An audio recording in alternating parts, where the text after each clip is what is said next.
యేసుక్రీస్తు రక్తముతో కడగబడిన క్రైస్తవులు అనబడే వాళ్ళకి ఈ భూ సంబంధమైన గురి అనేది ప్రతి ఒక్కరికి అవసరమే. మనుషులుగా పుట్టాం గనక మనం బ్రతకడాలి, మన పిల్లల్ని బతికించుకోవాలి, మన పిల్లలు వాళ్ళ భవిష్యత్తు ఎలా ఉంటుంది, ఎలా ఉండాలి అనే ఒక గురి అనేది మీరు కలిగి ఉండటం సహజమే.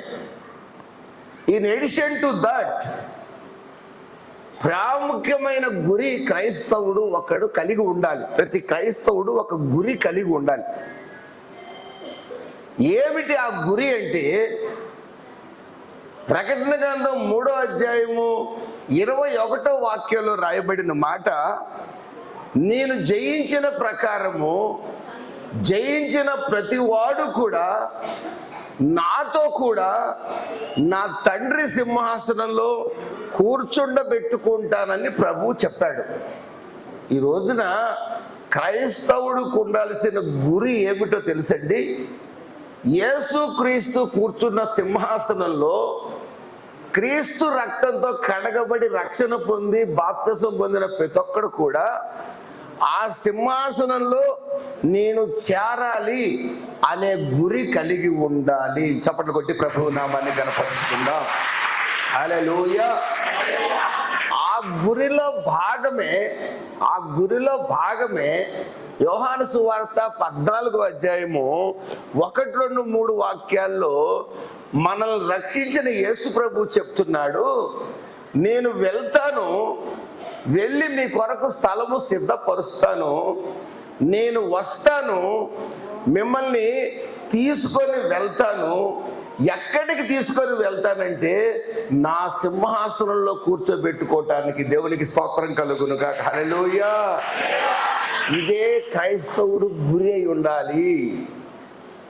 అపోస్తలుడైన పౌలు ఫిలిప్పీయులకు పత్రిక రాస్తూ 3వ అధ్యాయము 13, 14 వాక్యాల్లో అంటున్నాడు, నేను గురి యొద్దకు పరిగెత్తుచున్నాను.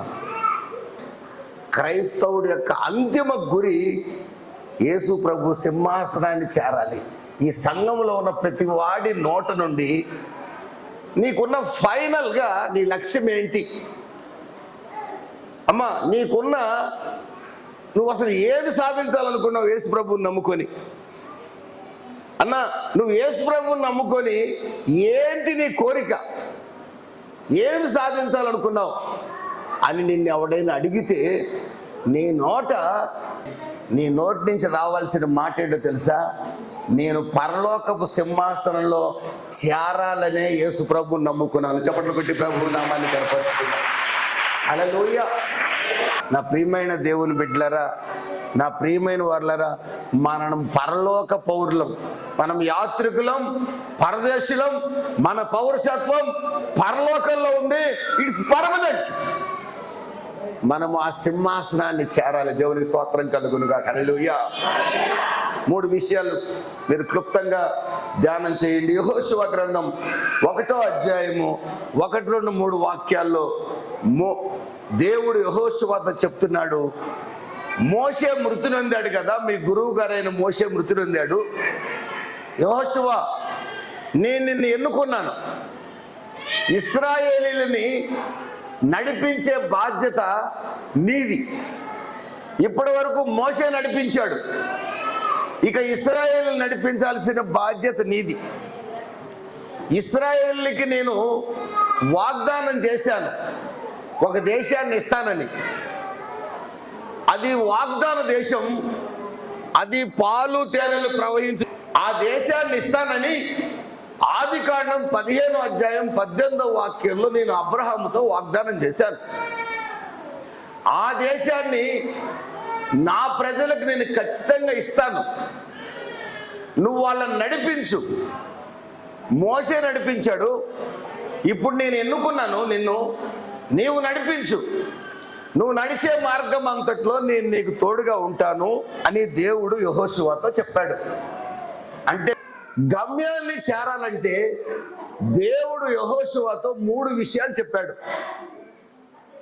మొట్టమొదటి విషయం ఆయన చెప్పింది ఏంటంటే, యెహోషువ గ్రంథం 3వ అధ్యాయము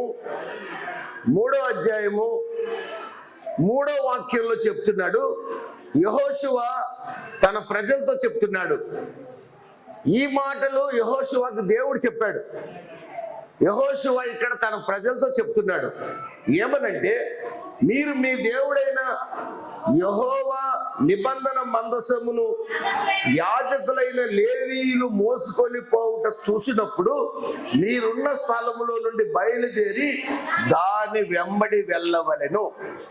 మొట్టమొదట దేవుడు యెహోషువకు చెప్పాడు, విషయాన్ని నీ ప్రజలకు చెప్పు. ఏమిటంటే, నిబంధన మందసం ఉంది, ఆర్క్ ఆఫ్ ద కవెనెంట్, నా నిబంధన మందసం. నా నిబంధన మందసాన్ని యాజకులు భుజాల మీద పెట్టుకొని మోస్తుంటారు. మోసే యాజకులు బయలుదేరి ముందు నడుస్తుంటారు. నీ ప్రజలందరికీ చెప్పు యెహోషువ, ఆ నిబంధన మందసాన్ని వెంబడించమని చెప్పు. ఎంత దూరంలో వెంబడించాలో తెలుసా? ½ మైల్ దూరంగా ఉండాలి. నిబంధన మందసానికి ½ మైల్ దూరంగా ఉండాలి. 2000 కొలమూరలను అక్కడ రాసింది. నిబంధన మందసం అక్కడ ఉంటే ½ మైల్ దూరంలో ప్రజలు నడవాలి. పొరపాటును కూడా నిబంధన మందసాన్ని ఎవడు కూడా టచ్ చేయకూడదు, తాకకూడదు. యాజకులు నిబంధన మందసాన్ని యెహోషువ చెప్పినట్టుగా తమ భుజాల మీద మోసుకొని ప్రయాణం ప్రారంభించారండి. యెహోషువ చెప్పినట్లుగా ప్రజలు ½ మైల్ దూరంలో నిబంధన మందసాన్ని చూస్తూ వెంబడిస్తున్నారు. చప్పట్లు కొట్టి ప్రభువు నామాన్ని కనపరుస్తున్నారు. దేవుని స్తోత్రం కలుగుతుంది. ఈ మాటను గురిని చేరాలంటే మీ జీవితంలో చాలా లక్ష్యాలు ఉంటాయి, పిల్లల విషయంలో, కుటుంబ విషయంలో. కానీ ఫైనల్గా క్రైస్తవుడి గురి ఏంటంటే దేవుని సింహాసనం. దీన్ని చేరాలంటే మొట్టమొదట కావాల్సింది మాట వినుట శ్రేష్టము. Obey the word of God. 1 సమూయేలు గ్రంథం 15:22లో మాట వినుట శ్రేష్టమని రాస్తుంది. యెషయా గ్రంథం 1:19 వాక్యంలో సమ్మతించి నా మాట వింటే భూమి యొక్క మంచి పదార్థాలు మీరు అనుభవిస్తారు అని రాస్తుంది. యెషయా గ్రంథం 66:2లో రాస్తుంది, నా మాట విని మీరు వణికితే మీ మీద నా కనుదృష్టి ఉంచుతాను అని రాస్తుంది. చప్పట్లు కొట్టి ప్రభువు నామాన్ని కనపరుస్తున్నారు. మాట వింటే ఆశీర్వాదం, మాట వినకపోతే శాపం. యోహాను సువార్త 15:7లో రాయబడింది, నా మాటలు మీ యందు నిలిచి ఉన్న ఎడల నన్ను అడగండి, నేను మీకు ఇస్తాను. దేవుని మాటకు లోబడటము శ్రేష్టమైనది. ప్రియమైన దేవుని బిడ్డలారా, దేవుడు యెహోషువకు చెప్పాడు, యెహోషువ తన ప్రజలకు చెప్పాడు, దేవుని మాట వినమని చెప్పాడు. ఈ రోజున మనతో చెప్తున్నాడు, దేవుని మాట మనము వినేవారిగా ఉండాలి, దేవుని మాటకు లోబడేవారిగా ఉండాలి. దేవుని మాటకు లోబడని సౌలు సామ్రాజ్యం కొట్టివేయబడింది.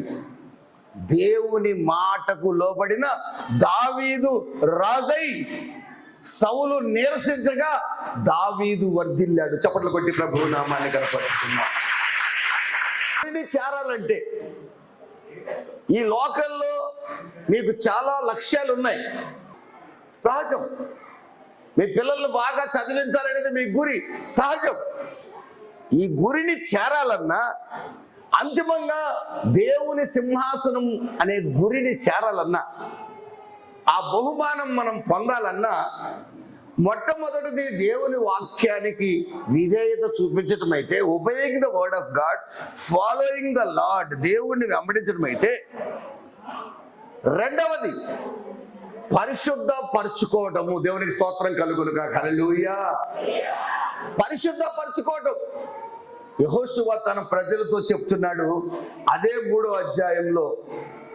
అధ్యాయము 5వ వాక్యంలో చెప్తున్నాడు, మరియు యెహోషువ రేపు యెహోవా మీ మధ్య అద్భుత కార్యములు చేయును గనక మిమ్మల్ని మీరు పరిశుద్ధపరచుకొనుడి. మిమ్మల్ని మీరు పరిశుద్ధపరచుకొనుడి. Sanctify yourselves. పరిశుద్ధపరచుకోవడం ఒక రోజుది కాదు, ఒక గంటది కాదు. ప్రతి క్షణం మన హృదయాన్ని పవిత్రపరుచుకుంటూ ఉండాలి. దేవునికి స్తోత్రం కలుగును గాక. నేను ఎవరినైనా దుఃఖ పెట్టానా, ఎవరినైనా బాధ పెట్టానా, ఎవరినన్నా హింసించానా, ఎప్పటికప్పుడు మనల్ని పరీక్షించుకొని మనం ప్రభువుని క్షమాపణ అడగటమే పరిశుద్ధపరచుకోవటం అంటే. దేవునికి స్తోత్రం కలుగును గాక. హల్లెలూయా. ప్రియమైన దేవుని బిడ్డలారా, మీ జీవితంలో గురిని చేరాలన్నా, పరలోక సింహాసనాన్ని చేరాలన్నా పరిశుద్ధపరచుకుంటూనే బ్రతకాలి మనం. దేవునికి స్తోత్రం. హల్లెలూయా. నెలకొకసారి పరిశుద్ధపరచుకుంటామండి. ప్రభు బల తీసుకునేటప్పుడు 3 రోజులు తల నేలకేసి కొట్టుకొని పరిశుద్ధపరచుకుంటాము. బల తీసుకుంటామంటే అది పరిశుద్ధపరచుకోవడం కాదండి. మిమ్మల్ని మీరు ఎప్పటికప్పుడు మనల్ని మనం పరిశుద్ధపరచుకోవాలి, పవిత్రపరచుకోవాలి. ఎప్పటికప్పుడు మనల్ని ప్రభువుని క్షమించమని అడుగుతూనే ఉండాలి. దేవునికి స్తోత్రం కలుగును గాక. నీ కోడల్ని చిన్న దుఃఖం కలగజేసిన, నీ అత్తకి చిన్న దుఃఖం కలగజేసిన, నీ పిల్లలకి చిన్న దుఃఖం కలగజేసిన, నీ తండ్రికి చిన్న దుఃఖం కలగజేసిన వెంటనే నువ్వు క్షమించమని ప్రభువుని అడగాలి. నీ తండ్రి చేతులు పట్టుకొని క్షమాపణ అడగాలి. నీ అత్త చేతులు పట్టుకొని క్షమాపణ అడగాలి. నీ కోడల చేతులు పట్టుకొని క్షమాపణ అడగాలి. ఆ మనసు నీకు లేకపోతే నువ్వు క్రైస్తవుడివే కాదు, పరలోక రాజ్యాన్ని నువ్వు చేరలేవు. పరలోక రాజ్యాన్ని నేను చేరలేవు. వాడిని నేను క్షమాపణ అడిగేదేంటి? వాడు తప్పు చేసింది, వాడిని నేను ఎందుకు అడుగుతాను? వాడు దుర్మార్గుడు, వాడు నరకానికి వెళ్తాడు. నువ్వు పరలోకానికి వెళ్ళాలి కదా, నీ గురి పరలోకం కదా. నువ్వే క్షమాపణ అడగాలి. వాడు నీ కొడుకైనా నువ్వే క్షమాపణ అడగాలి. ఆమె నీ కోడలైనా నువ్వే క్షమాపణ అడగాలి. పరలోకం కావాలంటే, గురిని చేరాలంటే, వద్దు నేను నరకానికి పోతానంటే చాలా సంతోషం. అలాగే ఉండు ఆమెను అంటాను నేను. అలాగే ఉండు ఆమెను అంటాను నేను. ప్రియమైన దేవుని బిడ్డలారా, గురిని చేరాలంటే పరిశుద్ధపరచబడే జీవితం మనకు ఉండాలి. దేవునికి స్తోత్రం కలుగును గాక. లేవియాకాండం 19వ అధ్యాయం 1వ వాక్యం, నేను పరిశుద్ధుడనై ఉన్నాను, మీరును పరిశుద్ధులుగా ఉండండి. యోహాను సువార్త 8వ అధ్యాయం 45వ వాక్యం, నాలో పాపమున్నదని మీలో ఎవడైనా రుజువు చేయగలడా? యేసు సవాలు చేశాడు. మనం నమ్ముకున్న దేవుడు పరిశుద్ధుడు. మనం నమ్ముకున్న దేవుడు కామ క్రోధ మోహ మదమత్సరాలు లేనివాడు, మత్స ముడత డాగు లేనివాడు. హెబ్రీ 4:15 ప్రకారం శోధింపబడ్డాడు గాని పాపము చేయలేదు. చప్పట్లు కొట్టి ప్రభువు నామాన్ని కనపరుచుకున్నాం. హెబ్రీ 7:26 ప్రకారం పవిత్రుడు, నిర్దోషి, నిష్కల్మషుడు, పాపులలో చేరని ప్రధాన యాజకుడు. తన పరిశుద్ధతను శరీరధారిగా భూమి మీదకి వచ్చి కాపాడుకున్నాడు కనుకనే హెబ్రీయులకు రాసిన పత్రిక 1వ అధ్యాయము 1 నుండి 4 వాక్యాల్లో మీరు చదువుకుంటే, ఆయన మానవ పాపాలకు శుద్ధీకరణ తానే చేసి ఆయన మానవ పాపానికి శుద్ధీకరణ తానే చేసి ఈ రోజున మహామహుడైన దేవుని కుడి పార్శ్వమున కూర్చొని ఉన్నాడు. చప్పట్లు కొట్టి గట్టిగా ప్రభు నామాన్ని కనపరుచుకున్నాడు. పవిత్రత అద్భుతాలు చేస్తుందండి. పవిత్ర జీవితం అద్భుతం చేస్తుంది. యేసు రక్తంతో కడగబడిన మీరు నేను పరిశుద్ధతను కాపాడుకోగలిగితే, పరిశుద్ధతను కాపాడుకున్న యేసు ప్రభు నాలాంటి దౌర్భాగ్యాన్ని రక్షించాడు. దేవునికి స్తోత్రం కలుగును గాక. పరిశుద్ధ జీవితాన్ని కనుక మీరు జీవిస్తే అనేకుల్ని ప్రభు వైపుకు మీరు నడిపించగలుగుతారు. చప్పట్లు కొట్టి ప్రభు నామాన్ని కనపరుచుకుంటాను. మూడో విషయం 3వ అధ్యాయంలోనే అక్కడ రాయబడిన మాట, 3వ అధ్యాయము 6వ వాక్యం రాయబడిన మాట, మీరు నిబంధన మందసమును ఎత్తుకొని ప్రజల ముందర నడువుడని యాజకులకు అతను సెలవీయగా వారు నిబంధన మందసమును ఎత్తుకొని ప్రజల ముందు నడిచిరి. చప్పట్లు కొట్టి ప్రభు నామాన్ని కనపరుచుకున్నాం. దేవునికి స్తోత్రం కలుగును గాక. హల్లెలూయా. అక్కడ మాట విన్నారు, పరిశుద్ధపరుచుకున్నారు. ఇక్కడ విశ్వాసంతో ప్రయాణం ప్రారంభించారు. దేవునికి స్తోత్రం కలుగునుగాక. హల్లెలూయా, హల్లెలూయా. విశ్వాసంతో ప్రయాణం ప్రారంభించారు. ఈ రోజున గురిని చేరాలంటే, ఈ రోజున గమ్యాన్ని చేరాలంటే, ప్రభు అయిన యేసు సింహాసనాన్ని మనం చేరాలంటే, ఈ జీవితంలో మనకున్న లక్ష్యాలు నెరవేరాలంటే, ప్రియమైన దేవుని బిడ్డలారా, ఈ రోజున మీ కోరిక నెరవేరాలన్నా అది ఏమైనా కావచ్చు, స్వస్థత కావచ్చు, ఏమైనా కావచ్చు, అన్నిటికంటే మించిన మన కోరిక, దేవుడు మన పక్షంగా కలిగి ఉన్న కోరిక, మనము ఆయన సింహాసనంలో చేరాలనేది. ఆ కోరిక నెరవేరాలంటే విశ్వాసము ఎంత అవసరమో ప్రభు ఈ చోట తెలియజేస్తున్నాడు. మొట్టమొదటి దేవుని వాక్యాన్ని వినాలి, దేవుని వాక్యానికి విధేయత చూపించాలి. రెండవది పరిశుద్ధపరచుకోవాలి. మూడవది విశ్వాసముతో సాగాలి. చప్పట్లు కొట్టి ప్రభు నామాన్ని కనపరుచుకున్నాం. యెహోషువ మాట సెలవివ్వగానే యాజకులు నిబంధన మందసాన్ని మోశారు, భుజాల మీద పెట్టుకొని. ప్రజలు 1/2 మైల్ దూరంలో నిబంధన మందసాన్ని వెంబడిస్తున్నారు. యాజకులు నడుస్తున్నారు. యాజకుల పాదాలు యోర్దాను నీటిని తాకిన వెంటనే, యోర్దాను నది వారు నిలిచి ఉన్న స్థలం నుండి 14 కిలోమీటర్ల వెనుక 16 మైళ్ళ వెనుక ఏకరాశిగా ఆగిపోయింది. చప్పట్లు కొట్టి ప్రభు నామాన్ని కనపరుచుకున్నాం. 35 లక్షల మంది ఇశ్రాయేల్ ఎదుట ఆరిన నేల, 16 మైళ్ళ వెడల్పున్న ఆరిన నేల కనపడితే కొన్ని గంటల్లోనే ఇశ్రాయేలీలు యోర్దాను దాటారు. దేవునికి మహిమ కలుగునుగాక. హల్లెలూయా, హల్లెలూయా. విశ్వాసం అద్భుతం చేసింది. యాజకులు విశ్వసించకపోయినా, ప్రజలు విశ్వసించకపోయినా, నాయకుడైన యెహోషువ విశ్వసించకపోయినా అద్భుతం జరిగేది కాదు. ఈ రోజున మీరు విశ్వసిస్తే మీ కోరికలు నా దేవుడు నెరవేరుస్తాడు. దేవుడికి మన మీద ఉన్న కోరిక ఆయన సింహాసనాన్ని చేరాలని. ఆ కోరిక మనం కలిగి ఉంటే ఆ పరలోకానికి మనం చేరుస్తాడు. దేవునికి స్తోత్రం కలుగును గాక. దానికి కావాల్సింది విశ్వాసం. మార్కు సువార్త 9:27 నమ్ముట నీ వలనైతే నమ్మువానికి సమస్తము సాధ్యము. ఎబ్రీ 11:6 దేవుడు ఉన్నాడు, దేవుడు చేస్తాడు. సామెతల గ్రంథం 3:5-6 వాక్యాలు నీ స్వబుద్ధిని ఆధారం చేసుకోవద్దు. యేసు మీద పరిపూర్ణమైన విశ్వాసం ఉంచి సాగిపో. దేవునికి స్తోత్రం కలుగునుగాక. హల్లెలూయా. విశ్వసించువాడు కలవరపడడు. నువ్వు దేనికైనా కలవరపడుతున్నావు, కంగారు పడుతున్నావు, చెమటలు పడుతున్నాయి, కళ్ళు తిరుగుతున్నాయి అంటే నువ్వు విశ్వాసివి కాదు. విశ్వసించువాడు కలవరపడడు. ప్రాణం పోతున్నా కలవరపడడు. ఈ విశ్వాసం ఒక్కటే మనల్ని గమ్యానికి చేరుస్తుంది. ఇశ్రాయేలీయులు విశ్వసించారు, నిబంధన మందసాన్ని వెంబడించారు. యోర్దాను నీటిని యాజకుల కాళ్ళు తాకిన వెంటనే ప్రవహిస్తున్న యోర్దాను నది అక్కడే ఆగిపోయింది. ఇశ్రాయేల్ దాటిన తర్వాత మరలా యోర్దాను ప్రవహించింది. దేవునికి స్తోత్రం కలుగునుగాక. హల్లెలూయా. ఈ రోజున నా సహోదరుడా, నీ కోరికను నా ప్రభువు నెరవేర్చబోతున్నాడు ఈ కొత్త సంవత్సరంలో. అంతేకాదు, ఈ భూమి మీద నువ్వు బతికినంత కాలం బ్రతికిన తర్వాత మనము ఇక్కడ ప్రభువులో నిద్రిస్తే పరలోకానికి చేర్చబోతున్నాడు ప్రభు.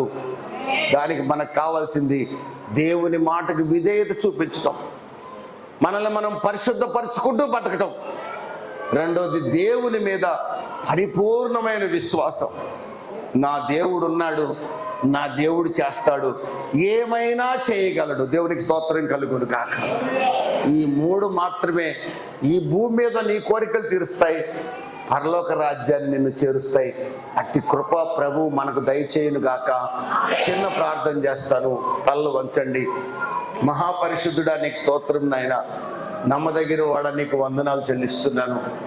ఈ మధ్యాహ్న కాల సమయంలో గురిని చేరడానికి ఆ 3 మెట్లులో తండ్రి నీ మాటకు విధేయత చూపించడం, ఎప్పటికప్పుడు మమ్మల్ని మేము పరిశీలించుకొని పరిశుద్ధపరచుకోవడం, తండ్రి నీ మీద పరిపూర్ణమైన విశ్వాసం కలిగి ఉండడం.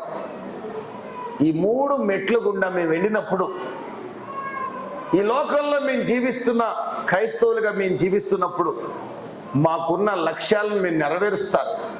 మా సేవలో మాకున్న ఉద్దేశాలు నెరవేరుస్తారు. మా ఉద్యోగాల్లో నెరవేరుస్తారు, వ్యాపారాలు నెరవేరుస్తారు, మా పిల్లల విషయంలో నెరవేరుస్తారు. అంతమంది మీకు మా మీద ఉద్దేశం మీరుండే స్థలంలో మేము ఉండాలండి.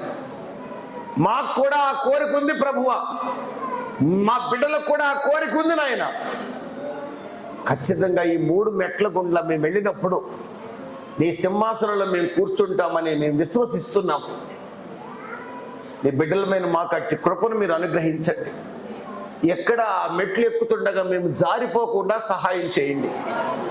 మీ చేతితో మమ్మల్ని పట్టుకోండి నాయన, మీ దక్షిణ హస్తంతో మమ్మల్ని పట్టుకోండి. మహోన్నతుడా, నీ రెక్కల నీడలో మమ్మల్ని దాచమని సంఘాన్ని, సంఘ సేవకుడిని, కుటుంబాన్ని నీ చేతులకు అప్పగిస్తూ, సంఘ బిడ్డల్ని చేతులకు అప్పగిస్తూ ఘనత, మహిమ, ప్రభావాలు మీరు పొందమని యేసు నామములో అడిగి వేడుకొనుచున్నాను తండ్రి.